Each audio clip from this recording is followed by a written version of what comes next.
Pose with the fans. Pose with the pose with the pose with the fans. Pose with the pose with the pose with the fans. Fans. Pose with the fans. Pose with the fans. Pose with the pose with the pose with the fans. Pose with the pose with the pose with the fans. Fans. Pose with the fans.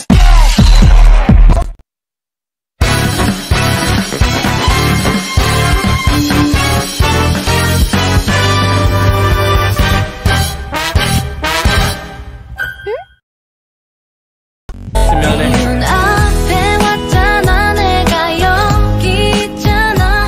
너의 입술로 말을 해줘. Say yes, say yes. 나도 모르게.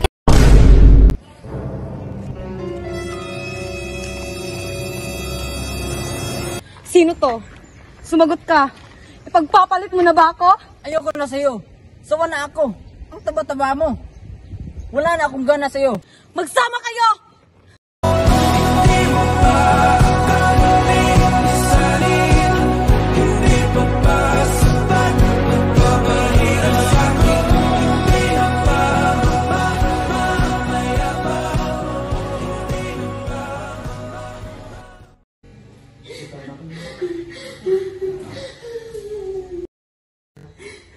Oh, bakit ka umiiyak?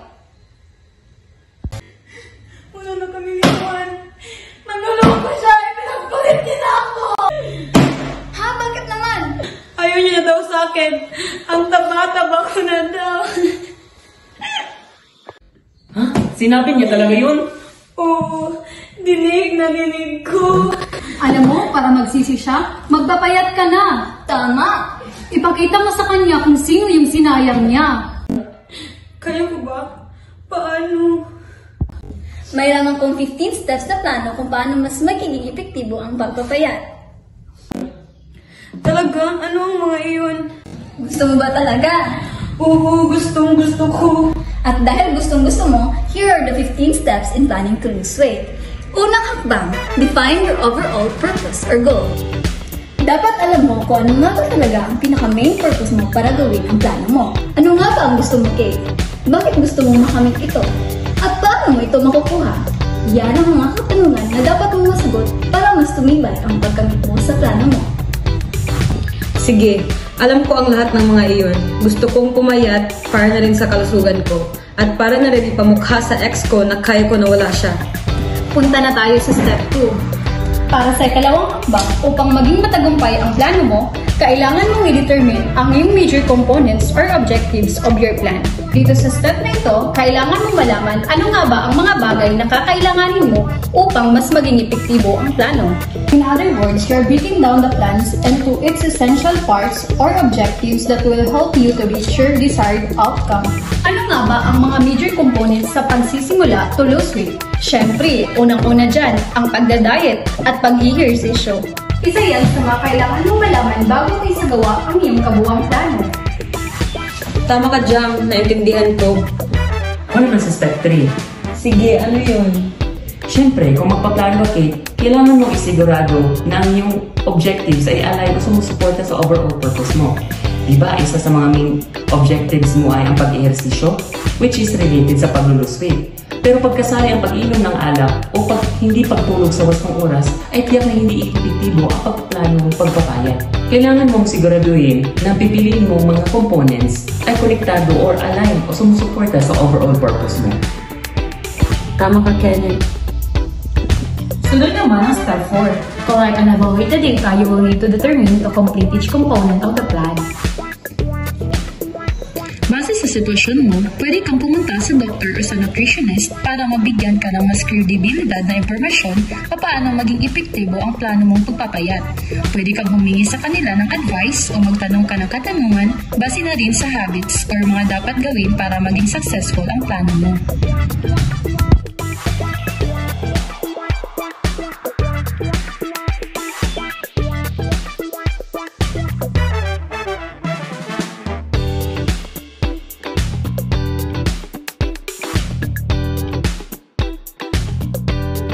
Tingin ko ay mas magandang hakbang yan dahil mas mabibigyan ako ng kaalaman tungkol sa pagpapayat ko. Ang susunod na hakbang na yung gagawin ay ang Step 5. Make sure that the data you collected and evaluated supports the overall purpose. Siyempre, pag nakakulit ka na ng mga data tungkol sa gagawin mo sa iyong mga plano, kailangan mong siguraduhin na ang mga data or impormasyon na nakuha mo ay konektado o di kaya sumusuporta sa overall purpose mo. Halimbawa nito ay nakakuha ka ng impormasyon na kailangan mong kumain ng marami at matulog 10 oras ng gabi, ang mga ito ay hindi sumusuporta sa iyong plano na maging successful ang pagpapapayat mo. Sundin mo din ang Step 6 Develop a forecast plan. Ang forecast plan ay isang plano o detalyadong plano na naglala ng hakbang at target na gawin na kailangan mong gawin sa tiyak na panahon upang makamit mo ang layunin or goal mo. Ang forecast plan ay nakakatulong upang maging malinaw ang layunin at target at magkaroon ng direksyon ang focus sa iyong plano. Siyempre, sa Step 7, make sure that your forecast plan supports the overall purpose. Kailangan, ang gagawin mong forecast plan ay makakatulong upang mas maging epektibo ang pagplano mo pagpapapayat. Sa Step 8 naman ay determine your action steps. Dito sa step na ito, kakailanganin mong malaman ang mga aksyon na kakailanganin mong gawin o isagawa para makatulong sa pagpapapayat mo. Halimbawa nito ay kumain ka ng 5 servings of fruits and vegetables daily o di kaya exercise for 30 minutes 3 times a week. Ang mga ito ay mga aksyon na kailangan mong gawin upang mas mapalapit ka sa tagumpay na iyong pinapangarap.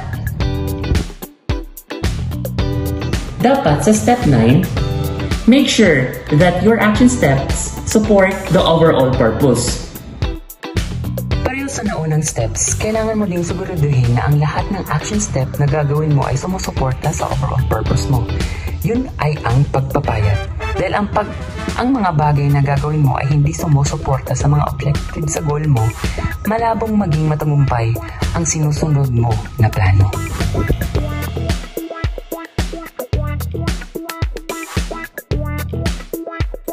Ang sunod na step ay develop a contingency plan. Ang contingency plan ay isang plano na naglalahad ng mga hakbangin na gagawin kung sakaling may mga hadlang o problema na makakaapekto sa iyong weight loss journey. Halimbawa, ang mga contingency plan sa pagpapayat ay kung sakaling may mga okasyon o party na may mga pagkain na hindi healthy, ano ang gagawin mo upang hindi masira ang iyong diet? O di kaya'y kung sakaling may mga araw na hindi ka makapag-ehersisyo, ano ang mga gagawin mo upang hindi mawalan ng momentum?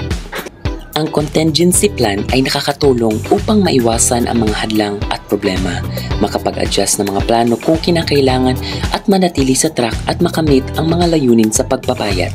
Sa pamamagitan ng pagkakaroon ng contingency plan, mas magiging handa ka sa mga hamon at makakamit mo ang iyong mga layunin sa pagpapayat.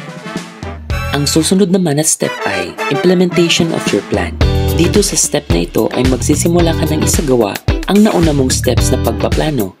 Lahat ng nabanggit namin na step kanina ay sisimulan mong gawin at susunod mo lahat ng pilinano mo at isagawa ito. Step 12. Make sure your contingency plans support the overall purpose. Ang ibig sabihin nito ay siguraduhin na ang mga plano mo para sa mga hindi inaasahang sitwasyon o problema. Ang contingency plans ay nakakatulong pa rin sa pagkamit ng iyong pangunahing layunin. Sa ganitong paraan, kahit may mga hindi inaasahang sitwasyon, ang iyong contingency plan ay nakakatulong pa rin sa pagkamit ng iyong layunin sa pagpapapayat. Sa pamamagitan ng pagkakaroon ng contingency plan na nakakatulong sa iyong layunin, mas magiging handa ka sa mga hamon at makakamit mo ang iyong tunay na layunin. Sa sunod na step ay, make sure that your implementation supports the overall purpose.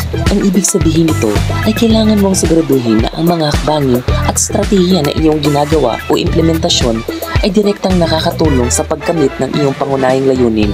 Halimbawa, kung ang iyong layunin ay magpapapayat, ang iyong implementasyon ay dapat nakakatulong sa pagbawas ng timbang. Pag ginawa mo ang mga bagay na hindi direktang nakakatulong sa pagkamit mo sa iyong layunin, tiyak na mas lalayo ka sa gusto mong makamit na plano. Sunod ay check the progress of your plan frequently. Sa step na ito ay kailangan mong suriin ang progreso ng iyong plano upang malaman kung gaano kakalapit sa pagkamit ng iyong layunin. At ang panghuling hakbang ay make sure that your plan implemented, that the overall purpose remains in focus. Sa panghuling hakbang na ito ay kailangan mong siguraduhin na habang ginagawa mo ang iyong plano, ang pangunahing layunin mo ay nananatiling nakatutok at hindi nawawala sa isip. Ibig sabihin, kahit may mga pagbabago o pagsasaayos sa plano, ang pangunahing layunin mo ay nananatiling ang sentro ng lahat ng iyong ginagawa. Siguraduhin mo na ang lahat ng iyong ginagawa ay nakakatulong sa pagbawas ng timbang at hindi nakakalimutan ang pangunahing layunin. Kailangan mo ring siguraduhin na ang iyong plano ay laging nakatutok sa pangunahing layunin mo upang makamit mo ito ng epektibo.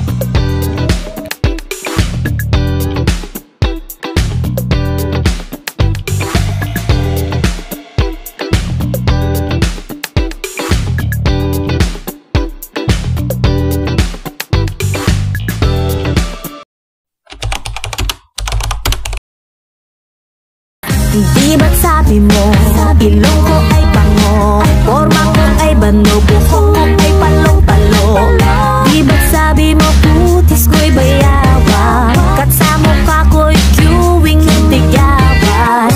Lumipas ang ilang taon, humanda kang umangat. Pag nakita mo ako ngayon, malapit na sa ganda.